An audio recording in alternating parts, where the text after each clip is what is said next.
Hey everyone, welcome back to the channel. My name is Tori if you're new here, and today I have a brand new stockpile for you. This week I am stocking up on my long-term food storage. So with that comes an actual haul of what I'm getting and then how I like to store it. A big shout out to Wallaby Goods for sponsoring today's video. I'm going to show you how I like to store in their Mylar bags, and I'm going to tell you a little backstory quick about how I learned about Mylar bags. So back in college, I studied studio art. I was a printmaking major. I started making my own inks with one of my professors. I learned that he used the smaller Mylar bags to pre-make his ink and then put it into the bag. It seals nicely, it's airtight, and it is a really great option if you want to travel with your inks. They are food grade bags, but you can use them for other things, especially if you're an artist like myself. There are many things that you can put in those, but I was shocked to see that the color is still the same, the pigment's consistency is still the same, and it still rolls out. I wanted to put in that backstory. I'm going to get you turned around and show you what we got from the store. If you're new here, I'd love it if you hit that subscribe button. We make videos 3 to 4 times a week all about life here in Northern Colorado, and we would love to have you as part of our YouTube family. Again, thank you to Wallaby Goods for sponsoring today's video, and let's get turned around and see what I got. Okay, if you are new here, we stock up weekly. We usually do that on Thursdays and then film it and share with you what we are stocking up on. We stock up mainly because of inflation, but really for any emergency. We like to be prepared for all of that. There are food shortages in my area. A lot of you have expressed that there is not in your area. Well, we don't live in the same area then. Anywho, that is why we stock up, and I think it's very important. So we like to stock up on what we can afford. These stock ups are once a week, so they are rather small, but we only stock up on things that are on sale. So I'm excited. I went to 3 different stores this week. Actually, one of them was delivered, so I technically did not go, but I had a free delivery and I was taking full advantage of that. We went to Kroger and got buy one, get one free dried beans. I believe that sale is still going on. I could be wrong though. So we got some garbanzo beans, of course. That has been on the food shortage list for forever, and they are going up in price if you don't get them on sale. So this is a great one to have on hand. And then we also have some dried pasta. I do not have a lot of this stored in Mylar, but when I do store it, I like to store it in the 1-pound bags because typically our family of 4 is only going through that. We make a lot of pasta salad, a lot of pasta with marinara with these toddlers. So I think it's important. You just want to make sure the ingredients are just your durum wheat semolina flour. So I'm checking here. I checked in store, but yeah, it just has wheat. That's all that's in it. It says may contain eggs and soy because they have to say that. So make sure everything is just clean. You don't want any added fats, any different natural flavors or anything. Another one, this is a hot topic. Couscous was on sale. Buy one, get one free. You can also find this at Dollar Tree for $1.25, which is far cheaper than any grocery store I've ever seen.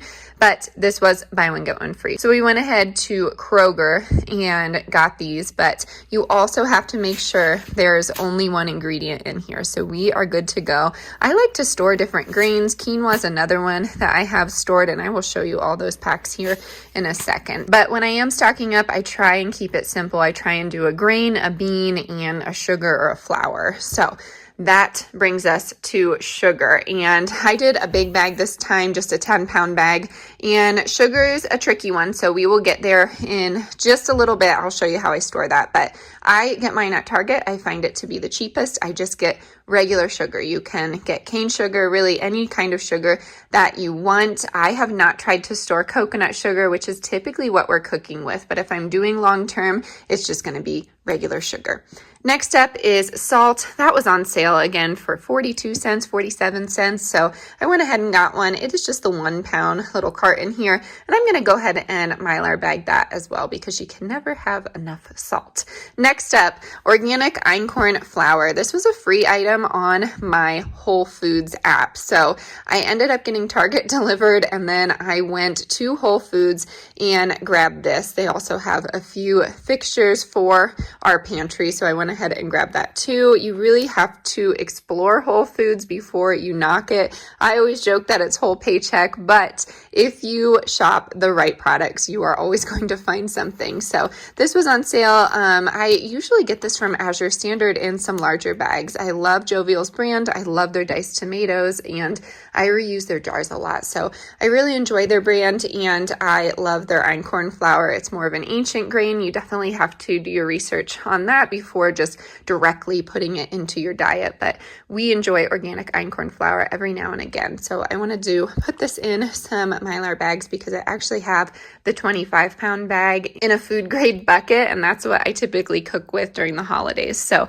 I am going to get you turned around and show you what Wallaby Goods sent over. It is amazing, and I think all of you would enjoy it. Here is what we have going on. We have the bags and all of their sizes. We have Wallaby Goods. We have some really great instructions on here and some of the foods that store best in their containers here, which is really awesome. We have the labels right here, and then over here we also have some smaller labels. So you can use these as you see fit. Sometimes I write directly on the bag, but because they are provided, I'm going to do that today.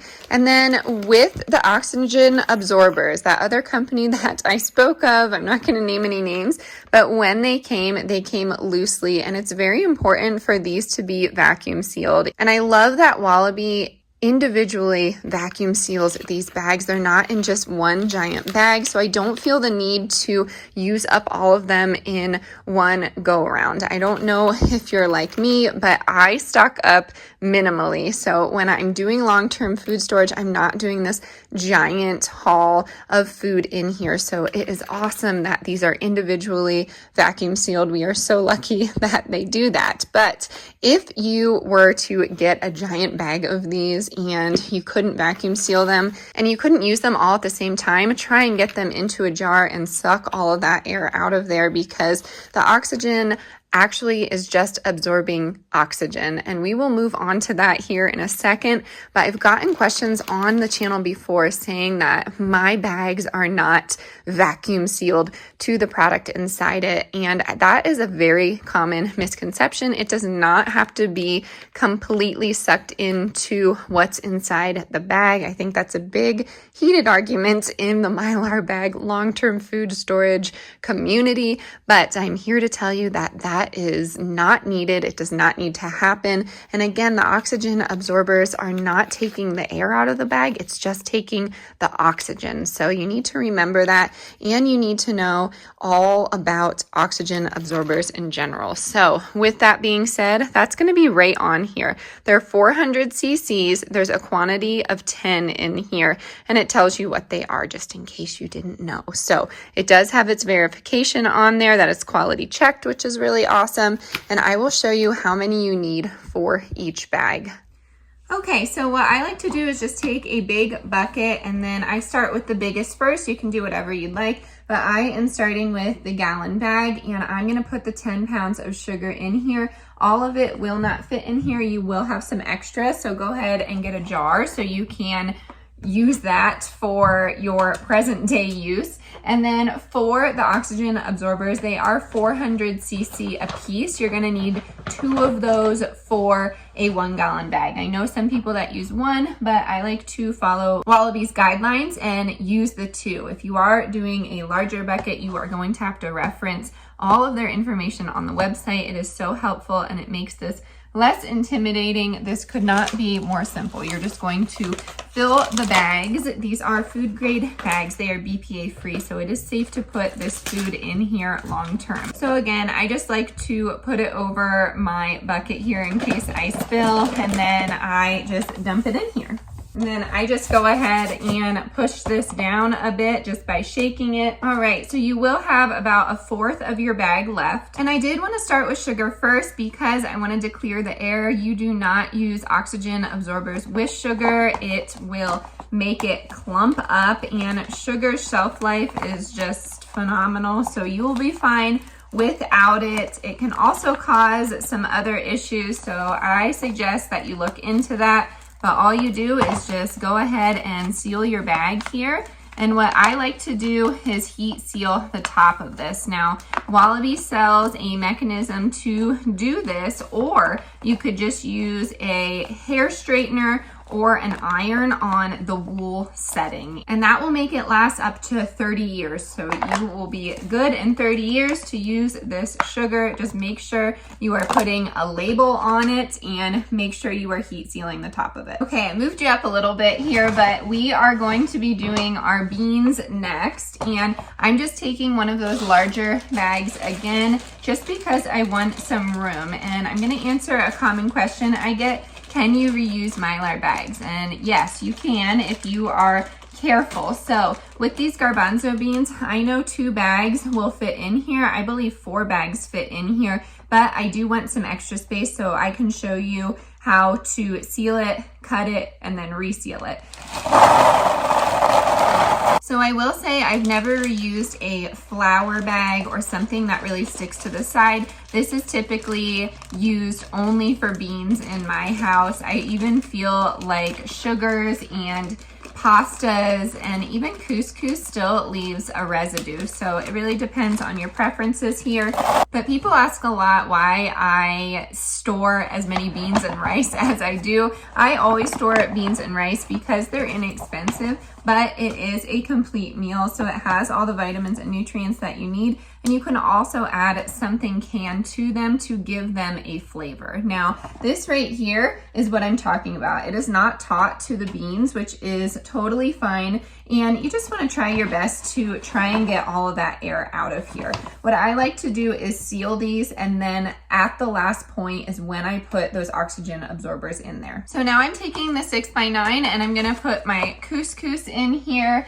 We probably would go through one of these, so I like to store them separately, but that is just me. If you have a larger family, definitely put 2 in the box here.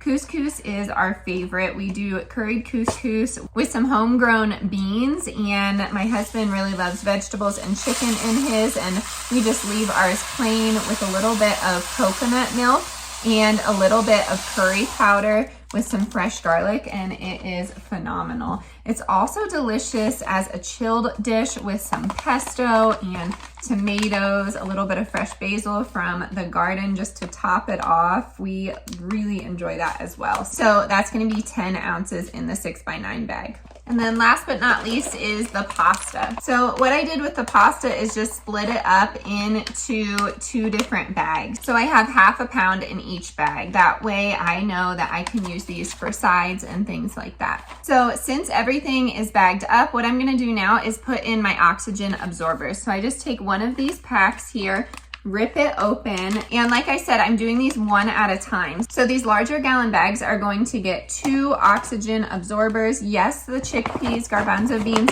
have less in the bag. It has less contents, but I still use 2 oxygen absorbers just to be more safe than sorry. So with the sugar, again, we are not using oxygen absorbers, so just make sure that is sealed, and then that's good to go for a heat seal. And then with these smaller bags, they're just going to get 1 apiece. And then I'm just gonna throw in my extra ink recipe into this prepper haul because these bags can be used for so many different things. Yes, they focus on food, and that's what they're safest for. But if you are an artist, especially one that uses natural materials and materials that you make yourself, they just hold more value, I feel like. So I love that these bags are airtight for that. I make a lot of my inks in larger batches so I can continue to produce that print with the same color variations, and I find it super easy to keep them in these Mylar bags. So right now I have oxygen absorbers here that I did not use. What I do with these is just try and keep the air out of here,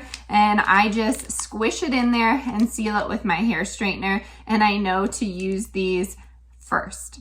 Okay, so welcome. We are down in my studio now. It is a bit dark. I apologize, but we have our iron plugged in. You could also use the hair straightener. This happened to be closer.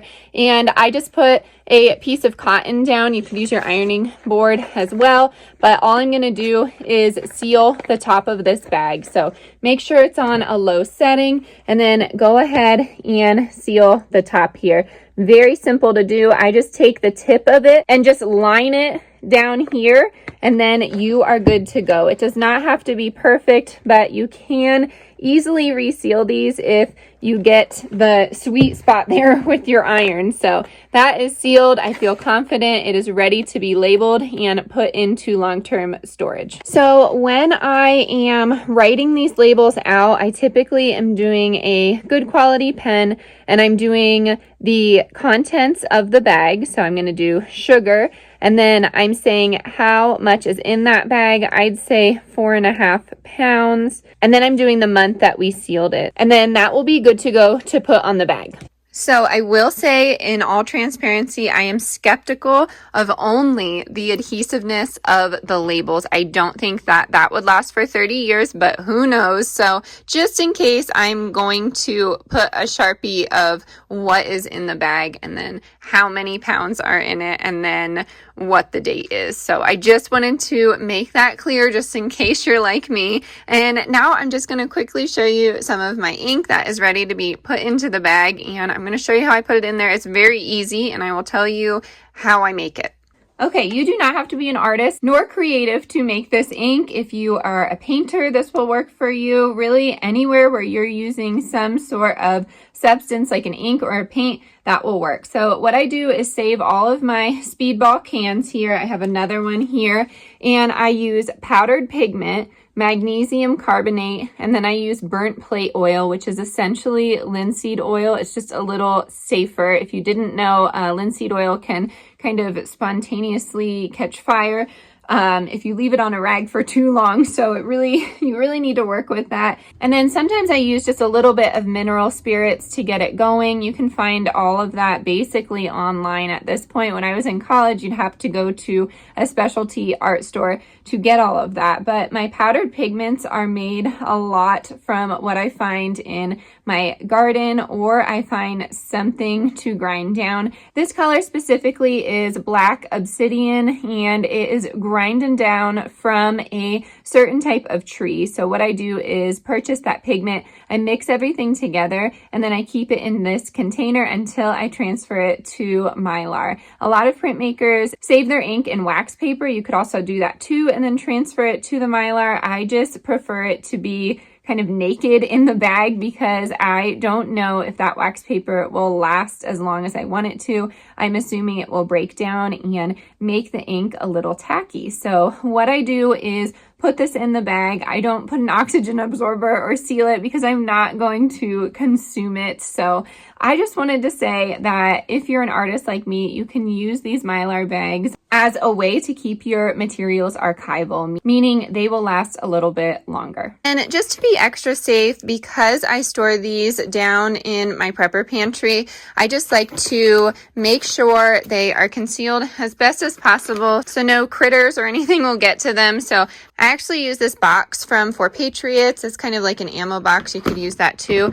And then I seal it. Another thing that would work is going to be those 5-gallon buckets. So you can pick them up at Firehouse Subs for $3. Walmart has been giving me an issue lately, but you still can go to their bakery and grab a bucket from there, or you could go ahead and buy one in their camping section. I typically am getting mine from Tractor Supply just because I like Tractor Supply, but Firehouse Subs has them for $3. You just have to wash them sometimes. And I'm actually curious about Panera. I used to work there, and our pickle buckets would always come like that. All you would need is the actual Gamma lids. So that's an option as well. You can purchase those separately.